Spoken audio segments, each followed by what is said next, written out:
এ যেন পুকুর চুরি। ১-২ কোটি নয়, প্রায় ৩০০ কোটি টাকার ব্যক্তি মালিকানাধীন জমি কোনো ধরনের অধিগ্রহণ ছাড়াই হাতিয়ে নেয়ার অভিযোগ উঠেছে জেলা প্রশাসক ও ভূমি মন্ত্রণালয়ের অসাধু কিছু কর্মকর্তার বিরুদ্ধে। রাজধানীর তুরাগ থানাধীন ধৌর এলাকায় এমন জালিয়াতির অভিযোগ উঠেছে। এই নিয়ে ভোগ দখলে থাকা বাসিন্দাদের মধ্যে দেখা দিয়েছে তীব্র ক্ষোভ। হাইকোর্টের আদেশকে পাশ কাটিয়েই এসব চলছে। রাশিদুল ইসলাম বাবুলের ক্যামেরায় বিস্তারিত থাকছে ফজলে রাব্বির রিপোর্টে।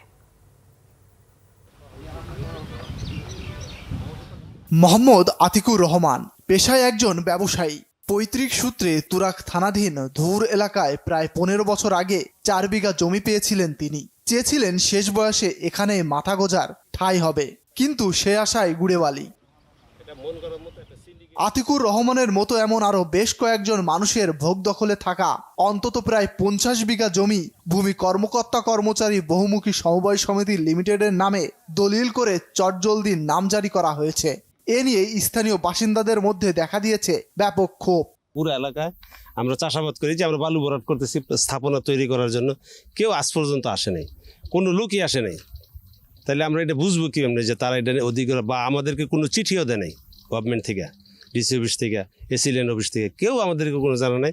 এটা একটা যোগ সাজেশ করে, এটা ২-৩ বছর যাবৎ মনে হয় এটা যোগ সাজেশ করতেছে। প্রকার যাচাই বাছাই পূর্বক আমাদের স্থানীয় মানুষের মতামত আমাদের নোটিশ না করে এই সমস্ত যোগ সাজেশ করে এই কোম্পানির নামে বা এই ভূমি কর্মচারী কল্যাণ সমিতির নামে কিভাবে দলিল দেয়, আমরা এটার আইনি প্রতিকার চাই। একটা জমি অধিগ্রহণ করতে হইলে কিংবা রেজিস্ট্রি করতে হইলে, কাউকে রেজিস্ট্রি করে দিতে হইলে সে জমিটার কি করতে হবে?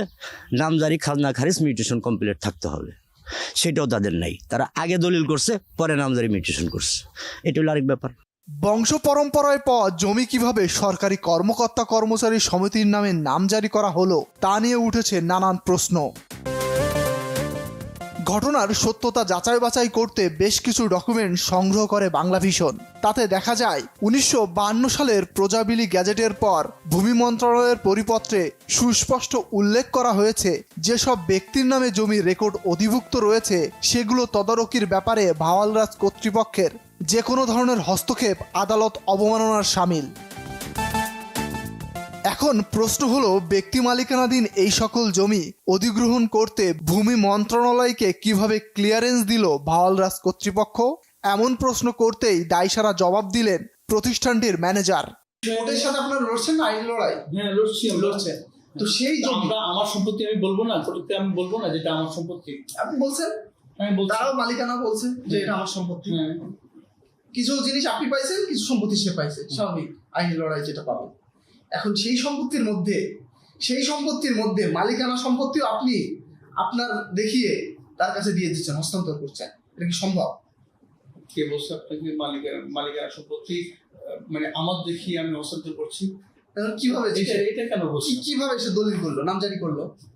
কে ডিসি? আচ্ছা, আপনি এটা সরান। আমি বুঝতেছি না আপনারা কি চাচ্ছেন, আমাকে কি তথ্য চাচ্ছেন। তবে ঢাকা জেলা প্রশাসকের দাবি, উচ্চ আদালতে মামলা চলমান থাকলেও জমি অধিগ্রহণ করতে সরকারের কোনো বাধা নেই। তার দাবি, নিয়ম অনুযায়ী জমি অধিগ্রহণ করা হয়েছে। মামলার কোনো সম্পর্ক নাই। একটা জমিতে যত মামলাই থাকুক, অধিগ্রহণ করতে কোনো বাধা নাই। অনেক অধিগ্রহণ কেসে এমন হয় যে ধরেন সরকারের রেকর্ড আছে বা কোনো জটিলতা আছে, মামলা মোকদ্দমা আছে, জি, তখন এক পক্ষের নামে নোটিশ যায়, আরেক পক্ষের নামে যায় না। যে পক্ষ ধরেন রেকর্ড এখন আছে তার নামে যাবে, যে এখনো রেকর্ড ফাইনাল হয় নাই যার নামে, তার নামে তো যাবে না। ঢাকার সীমানায় থাকা তুরাগ এলাকা একসময় রাজধানীর বাইরে বলে গণ্য করা হলেও এখন সিটি কর্পোরেশনের ৫৪ নম্বর ওয়ার্ড এটি। পূর্বপুরুষের কাছ থেকে উত্তরাধিকার সূত্রে পেয়ে আসা জমি রাতারাতি বেহাত হওয়ায় এলাকাবাসী কিছুটা বিস্মিত। তাদের চাওয়া এমন জালিয়াতির সুষ্ঠু সমাধান হোক। আমরা কোনো নোটিশ পাই নাই, আমরা কোনো। ফজলে রাব্বি, বাংলাভিশন, ঢাকা।